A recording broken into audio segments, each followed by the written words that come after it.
Elhamdülillahi Rabbil alemin. Ve salatu ve selamu ala eşrefil enbiya ve mursalin. Ala seyyidina nebiyyina Muhammedin ve ala alihi ve sahbihi ecmaîn. Rabbi şrah li sadri ve yessir li emri ve hlul uqdeten min lisani yefqahu qawli. Birincisi, öz və dəyərli qardaşlarım, ilk öncə özümə, sonra sizin hər birinizə uca və böyük olan Rəbbimizdən haqq təqvası ilə qorxmağı nəsihət edirəm.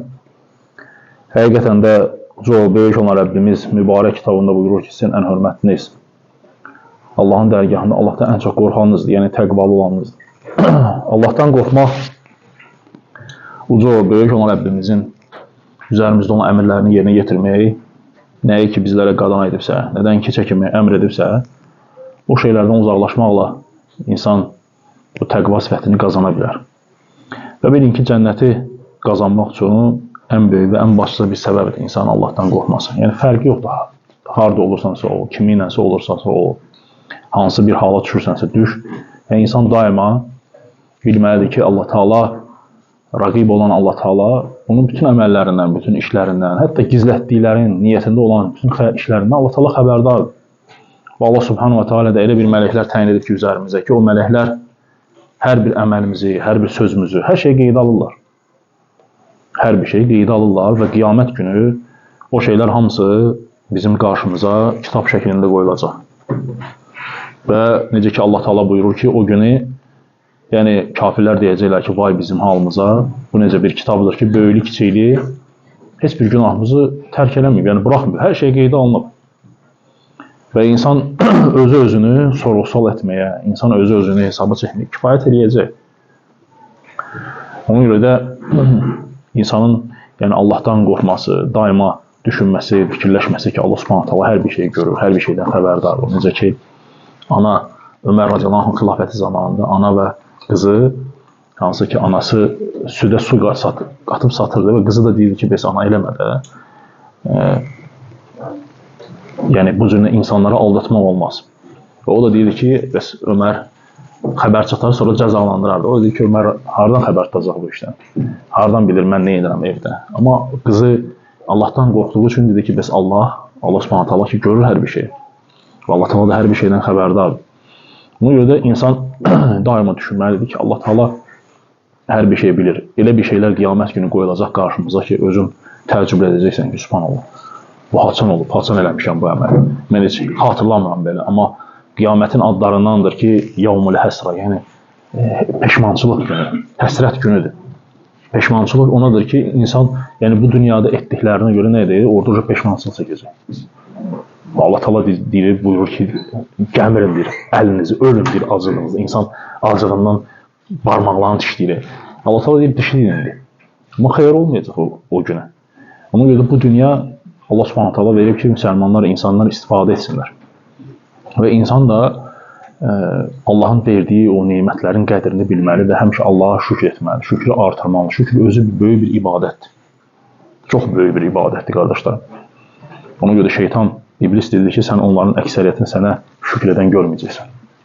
Deməli, səbr edən, səndən qorxan, dedi, şükür edən görməyəcəksən. Ona görə də insan hər bir nemətin qədrini bilib Allaha şükür etməli, Allaha həmd etməli. Bu günləri nəfəs alırıqsa, havamız varsa, Allaha həmd olsun.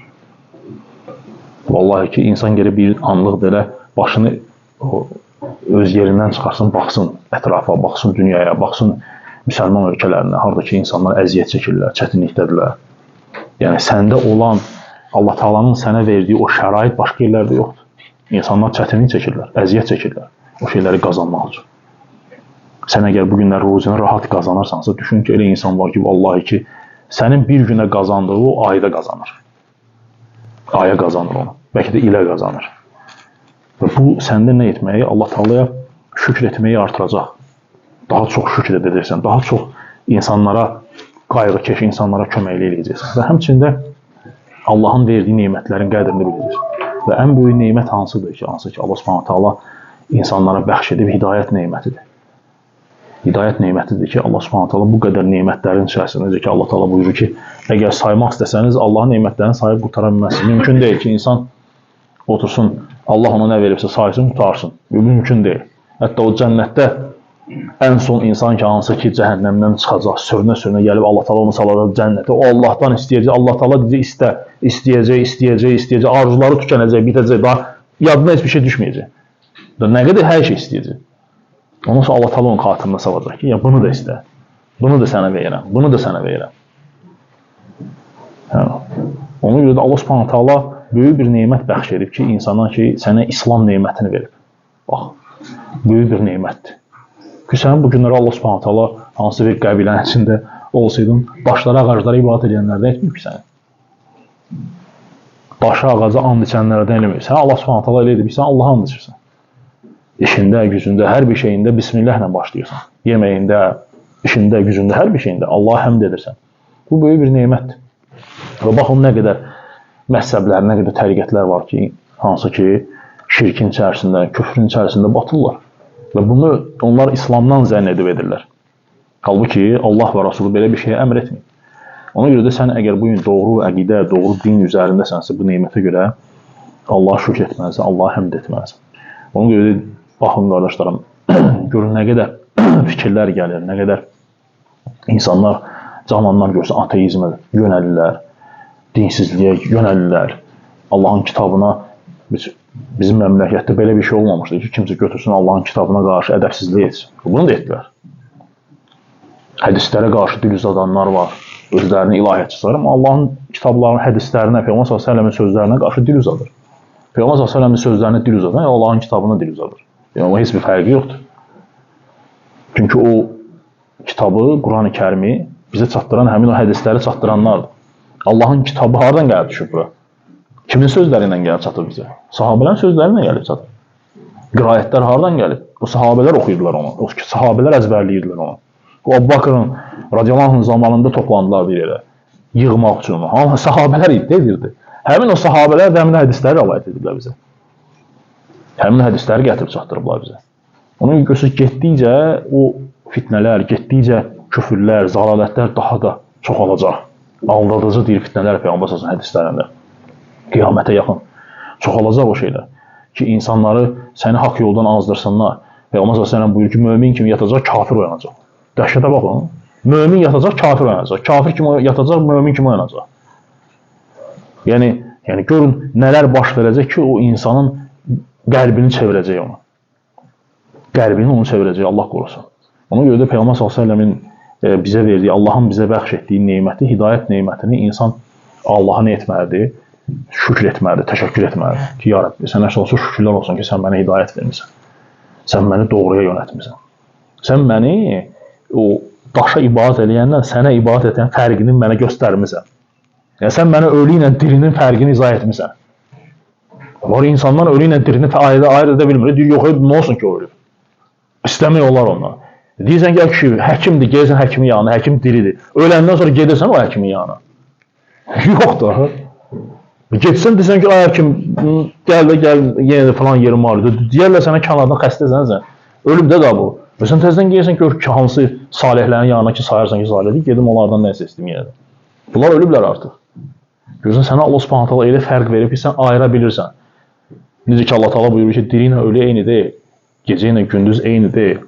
Pislə yaxşı eyni ola bilməz heç vaxt. Mümkün deyil.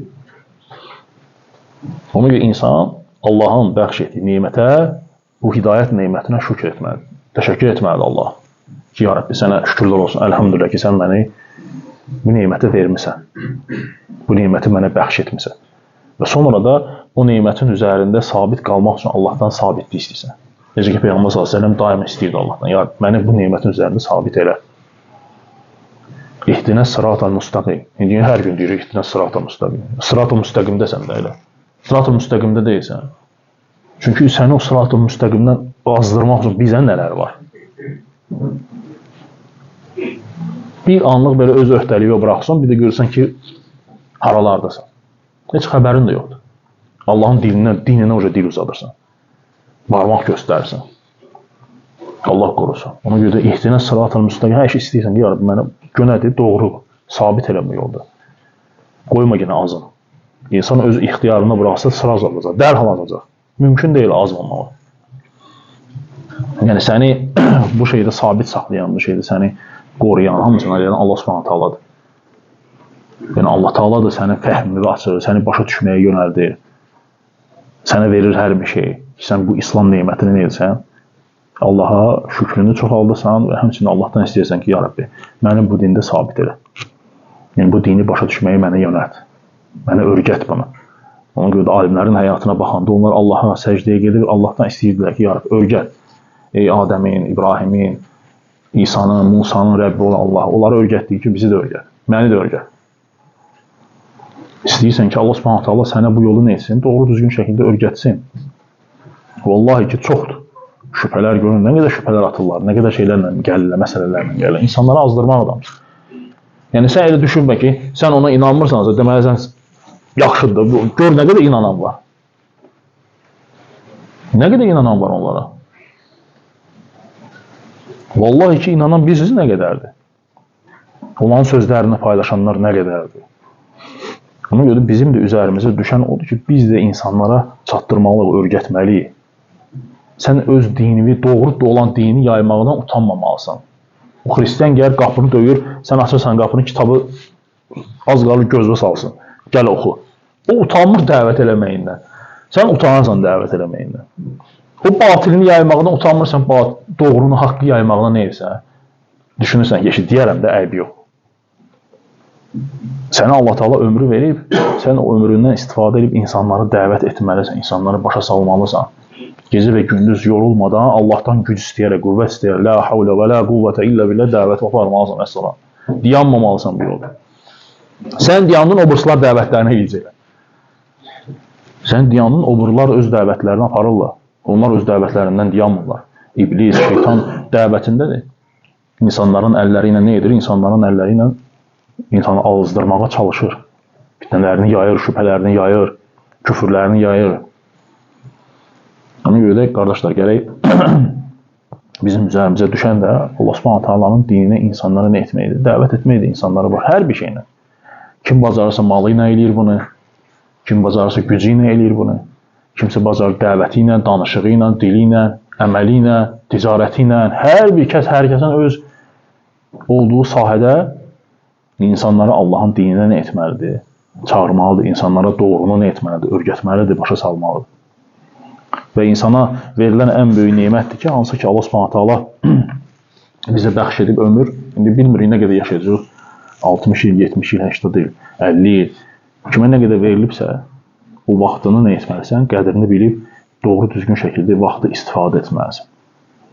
Ona görə insan bu dünyaya Allah Taala'nın o müəyyən bir ömürlə gəlmirsən ki, hansı ki Allah Taala sənə o ömrü verib, o vaxtı verib ki, gələ. Bu vaxtı yaşa, bu vaxtla da istifadə et.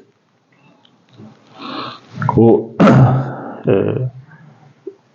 evdə özüm hesabladım. İnsana məsələn Allah Taala buyurur ki, 1000 şəhr, 1000 aydan xeyirlidir. Qədir gecəsi. 1000 ayda 83 il insan ömrü eləyir. Mən götürdüm ki, tutaq ki, bir insan 83 il ömür yaşayacaq. Misal üçün, 83 indi çox nadirdir 83-ə gedib adamlar. Hə. 83 il insan ömür yaşayıb. Yaxşı, bunu götürək 8 saatdan günləri insan yatırsa. O 8-i vurursan 24-ə, onu vurursan aya, onu vurursan ilə. Hesablayanda gəlir 30 ilin sən ancaq yatmağa gedir. 83-dən 30 ilin sən yatmağa gedir qalır. Özünüzü götürün evdə, indi kimsə dərsi də qulaq asırsınız, götürsün, hesablasın. 30 ilin ancaq yatmağa gedir. 10 yaşına kimi də, yəni 10 yaşına kimi də insan nə dərk edib heç bir şey. Onun üzərindən də qələm götürülür. Sən həddi buluğa çatmamısan. Sorğu-sualın yox. 10 ilini doğrudan çıx, 40 il. Yerdə qalır 30-40 ilini, hansı ki o 30-40 ili Allah Taala sənə verib ki, sən onu ibadətdə keçirdəsən. Rəbbinə yaxınlaşasan. O 30-40 ilində görün biz nə qədərini çayxanalarda keçirdirik, boş-boş şeylərinə. Faydasız məclislərdə keçirdirik. Yerdə 20-25 il vaxt qalır ki, hansı ki Allah Taala sənə verib ki, sən onu doğru düzgün şəkildə istifadə et. O Peyğəmbər sallallahu əleyhi və səlləm deyir, qiyamət günü insan gətiriləcək Allahın dərgahına. Və Allah Subhanahu Taala deyəcək ki, baxın onun həyatına, baxın onun ömrünə, onun həyatına baxın, mənim üçün olanı oradan çıxardın. Yəni, insan gətiriləcək Allahın qarşısına, 60 il ömür sürür. Allah Taala deyəcək ki, baxın onun həyatına, orada 60 ildə mənim üçün nə yaşayıb, mənim üçün neyini bu 60 ildə? O 60 ildən kimdənsə 10 il çıxaracaqlar, kimdənsə 5 il çıxaracaqlar, kimdən 3 il, kimdən 1 il, kimdən heç nə çıxaracaqlar. O 60 il yaşayıb etsin. Bir dəfə də Allahın qarşısına əyilməyib. Allahı çağırmayıb, dua eləməyib, kömək istəməyib. O süddən deyir, yağı deyir ayıran kimi o südün. Neçə litrdən nə qədər çıxır? Hə. Ona görə də insan həyatı. Hə. Ona görə də insan həyatı da belədir. İnsan gərək o, hansı ki Allah Subhanahu taala sənə ömrü vaxtı verib, sən onu doğru düzgün şəkildə nə edirsən? Tənzimiyyətlə doğru düzgün şəkildə böləsən ki, sonra peşmançılıq, hamı peşmançılıq çəkəcək, hamı. Qiyamət gəldiyi zaman, sorğusu olunduğu zaman sən hamı peşmançılıq çəkəcək ki, ay Subhanallah, mən bu qədər Allah taala vaxt ömür vermişdim, mən niyə gərək bunu faydasız şeylərlə keçirdim? Boş şeylərlə keçirdim. Ona görə Peyğəmbər sallallahu əleyhi və səlləm buyurur ki, Adəm övladı deyir, iki nemət vardır ki, ondan bir qafildir. İnsan qafildir o iki dənə nemətdən. Vallahi ki, yəni belə necə deyim, bəlkə də hər kəsin evində bir dənə yazılsın bu, qoyulsun bir lövhənin asılsın edən ki, hər dəfə girəndə o hədisi oxuyasan, deyəsən ki, doğru. İki dənə şeydən qafilsən. Bir sağlamlığın, kim sağlamlığın qədrini bilir. Nəsə olanda ayılır o, nəsə yaxşı otururam diyetaya, hə? Da bundan sonra pəhli saxlayacağam. Nə bilim, vaxt dərmanlarını yox. Ondan sonra deyib ki, sağlamlığın qədrini heç kəs bilməyəcək. Ondan sonra ölənə yaxın insan başlayır öz qədrini bilmək. İkincisi də ki, vaxt. İkincisi də ki, vaxt. İnsan o vaxtını da qədrini bilmir. Boş-boş vaxt öldürmək, vaxt keçirmək. Bir dənə bu vaxt gəlib keçsin, bir dənə bugün keçsin. Elə qovuruq ki, bir dənə tez ki, o qovuruq da sən vaxtı qovmursan, öz həyatını qovursan. Gedir axı, o gedən sənin həyatından gedir. Şeydən gedmir, başqasının həyatından gedmir.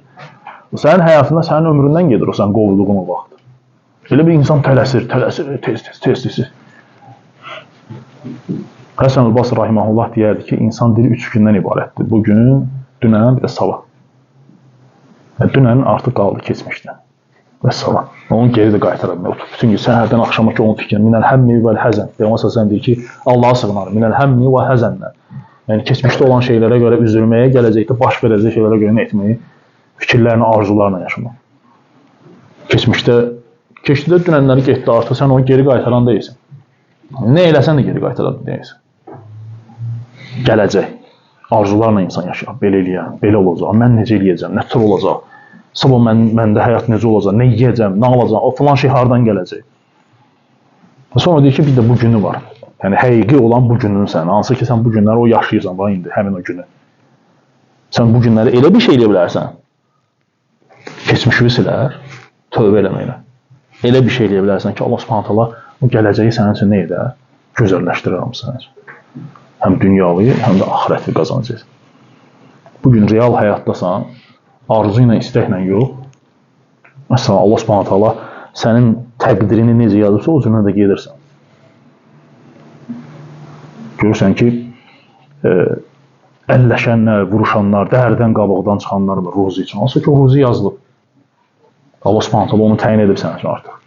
Necə ki, ananın bətnində olanda sən əməlin də, ölümün də, xoşbəxt, bədbəxt olacağın da, ruzinin hamısı yazılır. Allah Subhanahu taala sənə yazıb ki, sənin ana bətnində ki, sən bu insan 60 il ömür sürəcək, ondan artıq yaşayacaqsan deyəm. Yoxdur, ondan əski yaşayacaqsa, yox. Eyni qaydada da Allah Subhanahu sənə ruzu yazıb orada. Bu insan 60 il ömür sürəcək, misal üçün 100.000 manat pul qazanacaq o 60 ilin içində. Ondan 1 manat da, 1 qəpik də artıq qazanmayacaqsan. 1 manat da əski qazanmayacaqsan. Sonra sən onu da yeyəcəksən. Sadəcə, bu elə bir məsələdir ki, buna insan iman olmalıdır ki, bunu həqiqi olaraq şəkildə nə etsin? Qəbul etsin və salam. Və yaşasın onu rahat. İnsan var, səhər çıxır, axşama kimi əlləşir, heç nə qazanmır. İnsan var ki, 1 saat çıxır, işləyir, qazanır, çıxır, gəlir evə. Baxırsan ki, o da o işi görür, bu da işi görür. Allah Subhanahu taala bölübdür o ruzunu. Bunun ruzusu budur. Bu bunu qazanacaq. Və salam. Bu Həzrət Əli radiyallahu anh bir dənə gözəl sözü var. Deyir ki, insan bir ölümdən qaçdığı kimi, insan ölümdən qaçırdı. Allah Teala da Quranda deyir ki, qaçdığınız ölüm nə edəcək? Qabaqlayacaq. İnsan bir ölümdən qaçdığı kimi, ruzidən də qaçarsa, Ölüm onu haqladığı kimi Rusiya onu gəlib haqlayacaq. Yəni, hara gedirsən gedir, o ruzun nə yazılıbsa, Allah Subhanahu taala onu sənə verəcək orada. Gedib dünyanın o başına çıxanlar var pulcu. Görürsən, heç bir şey qazanmır, təzədən çıxıb yəni qayıdır gəlir. Ola bilər Allah Taala sənə 50 yaşında versin elə bir qapı açsın ki, sənə ki, başından töksün hər şey. Ola bilər də ki, 70 yaşında, ola bilər 60 yaşında. Allah Subhanahu taalanın yazısıdır. Hər kəsənin yazıb.